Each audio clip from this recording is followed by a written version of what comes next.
Ladies, you cannot separate your physiology from your schedule. The way your time is structured is one of the most powerful metabolic inputs in your life.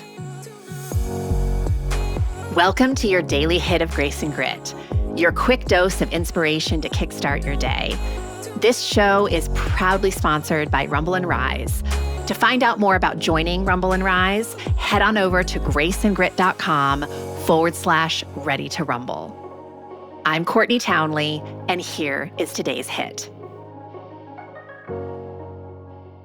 When every hour is spoken for, when you are constantly moving from obligation to obligation without any time for actual transitions, when meals are squeezed into the margins and movement is something that you try to get to when you have time and you know you never have time, your body reads your life as a continuous stress event. And chronic time pressure elevates cortisol in the same way that a physical threat does. That changes hunger signals. It increases the drive for quick energy, disrupts your sleep cycles, and makes body composition changes significantly more difficult. That's what I mean by your schedule being a metabolic input. So when midlife women tell me that they're doing everything right with food and exercise, but not seeing results and not feeling better, I want to see their calendar. Because white space that does not have a lot crammed into it, is not a luxury. It is a regulatory intervention. It is a nutrient. Buffer time between commitments allows your nervous system to downshift. A real lunch break improves your digestion and blood sugar stability. Scheduling your movement sessions as a non-negotiable appointment increases follow-through because it removes the daily decision of deciding to do it or not. If it's a non-negotiable, you're going to do it. So this is the shift. Your planner, contrary to what you've been told or what you believe, is not a productivity tool.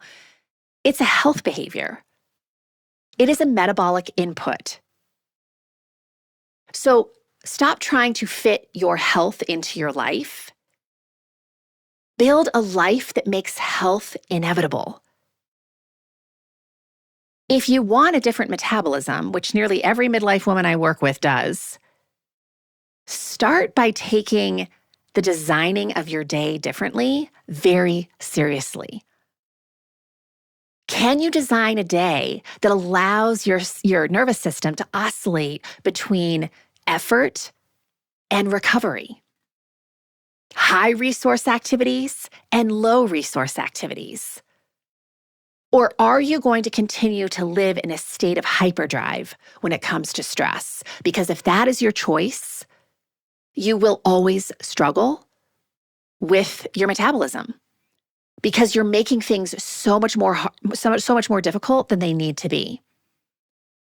So if you remember nothing else from this podcast today, remember that the way that you design your day is a metabolic input. How you design your day will either help to improve your metabolism or it will add a lot of unnecessary challenge to your metabolism. I hope you choose the former. If this stirred something inside of you, imagine what a whole book of clarity and courage could ignite. The Consistency Code, a midlife woman's guide to deep health and happiness, goes even deeper into the mindset and practices that create real, meaningful change at midlife. Grab your copy today over at theconsistencycode.com and keep the momentum alive.